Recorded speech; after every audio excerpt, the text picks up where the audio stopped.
Hello viewers, সকলকে সালাম এবং অভিনন্দন জানাই আমার নতুন আরেকটি ভিডিওতে।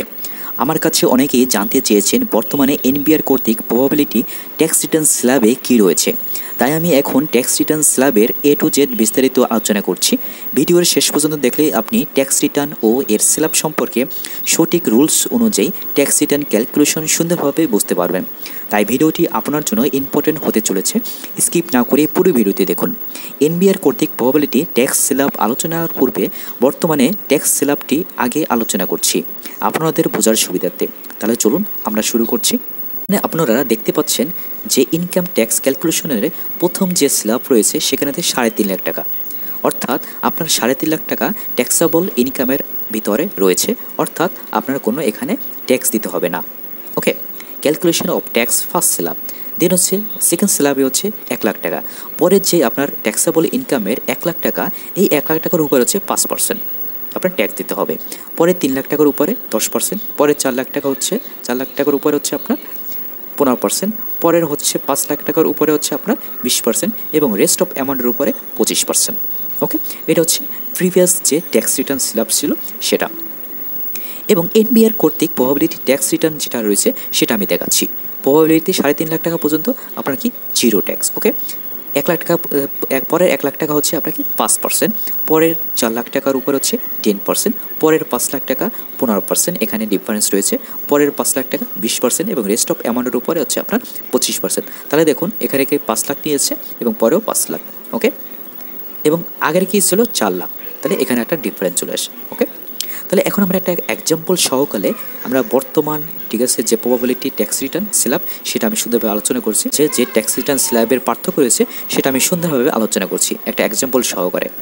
প্রথমেই আমরা একজনের ইনকাম এখানে ধরুন তার বেসিক স্যালারি আমি এখানে দিয়ে দিচ্ছি, ধরুন 12.5 লাখ টাকা।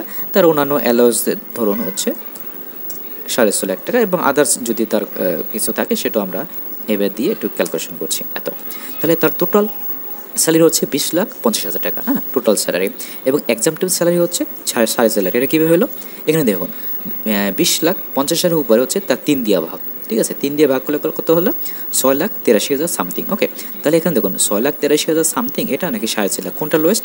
4.5 লাখ, দ্যাটস ওয়াই এখানে 4.5 লাখ হয়েছে। ওকে, সো এখানে 20,50,000 থেকে 4.5 লাখ দিয়ে বিয়োগ করলে তার 16 লাখ টাকা হচ্ছে তার কি টোটাল ইনকাম ফ্রম স্যালারি, ঠিক আছে, ট্যাক্সেবল ইনকাম। ওকে, সো আমরা এখন দেখবো তার অটোমেটিক এখানে যেটা ফরম্যাট করা ছিল অটোমেটিক এখানে চলে এসেছে। ট্যাক্সেবল ইনকাম হচ্ছে 16 লাখ টাকা।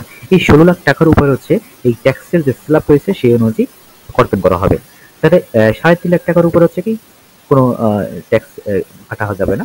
পরে 1 লাখের উপরে হচ্ছে 5% হারে কত? 5,000।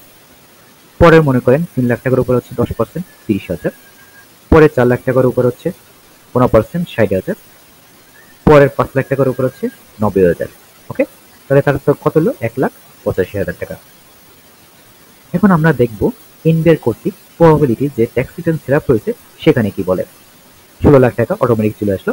এখানে দেখুন 3.5 লাখ টাকা জিরো এবং ফার্স্ট স্ল্যাবে 1,05,000 সেম আগেরটার মতো। সেকেন্ড স্ল্যাব 4 লাখ 10% 40,000 আগেরটার মতো সেম। পরের স্ল্যাব 5 লাখ টাকা, এখানে ডিফারেন্স 5 লাখ 15% 75 এবং পরের যে 5 লাখ টাকা সেখানে হচ্ছে 50,000। তার টোটাল কত হলো? তার 1,70,000 টাকা। ওকে, কিন্তু তার আগের যে ট্যাক্স রিটার্ন স্ল্যাব রয়েছে সেখানে আসলে কত? 1,85,000 টাকা, কিন্তু প্রবাবিলিটি ট্যাক্স রিটার্ন স্ল্যাবে 1,70,000 টাকা। তাহলে এখানে ডিফারেন্স কত? 15,000 টাকা। তাহলে বর্তমান যে এনবিআর কর্তৃক ট্যাক্স স্ল্যাব রয়েছে সেটা যদি আসলেই পাস হয় তাহলে 1,70,000 টাকা তাকে কি ট্যাক্স রিটার্ন দিতে হচ্ছে। এবং এখান থেকেও কিন্তু তাকে ট্যাক্স রিবেট আছে। তার যদি কোনো ইনভেস্টমেন্ট থাকে, ঠিক আছে, এটা অ্যাকচুয়াল ইনভেস্টমেন্ট এরকম থাকে, সেখান থেকেও এটা রিবেট পাবে। এই বিষয় নিয়ে আমি আরেকটা ভিডিও তৈরি করবো সেখানে, এবং সার্চটা যদি থাকে সেক্ষেত্রে যদি EIT এগেইনস্ট স্যালারি যদি থাকে সেগুলো আমি সুন্দরভাবে বুঝিয়ে দেবো আরেকটি আমি আমার ভিডিওতে, ঠিক আছে।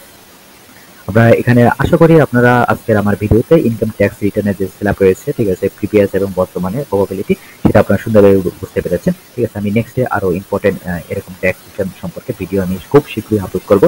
ততদিন আমার সাথে থাকুন, কেননা আমাদের চ্যানেলের মূল লক্ষ্য হচ্ছে যে সমগ্র বাংলাদেশের সকল নাগরিক যারা ট্যাক্স রিটার্ন সাবমিট করেন এবং করবেন তাদের কাছে ট্যাক্স রিটার্ন সম্পর্কে সমস্ত তথ্য এবং নিয়মকানুন পৌঁছে দেওয়ারই লক্ষ্যই হলো আমাদের চ্যানেলে কি অন্যতম উদ্দেশ্য। তাই যারা আমাদের চ্যানেলে নতুন রয়েছেন তারা সাবস্ক্রাইব করে রাখতে পারেন এবং যারা পেজ থেকে দেখছেন তারা অবশ্যই ফলো করবেন এবং আমাদের ভিডিওটি শেয়ার করবেন, যাতে আপনাদের মতো অন্যরাও এই সুবিধা যেন পেতে পারে। কেননা আমরা ট্যাক্স রিটার্ন সাবমিট সম্পর্কে ভিডিও আপলোড করব, যাতে আপনারা আপনাদের ট্যাক্স রিটার্ন নিজেরাই সাবমিট করতে পারেন অথবা আমাদের সার্ভিস নিতে পারেন যদি আপনাদের প্রয়োজন হয়। এবং যে কোনো যদি আপনার প্রশ্ন থাকে তাহলে অবশ্যই কমেন্ট বক্সে আপনারা কমেন্ট করুন, আমি উত্তর দেবো। এবং ট্যাক্স রিটার্ন ফাইলিং সম্পর্কে খুব শীঘ্রই ভিডিও লেসন আপলোড করব। ততদিন আমাদের সাথে থাকুন। আজ এই পর্যন্ত, থ্যাংক ইউ।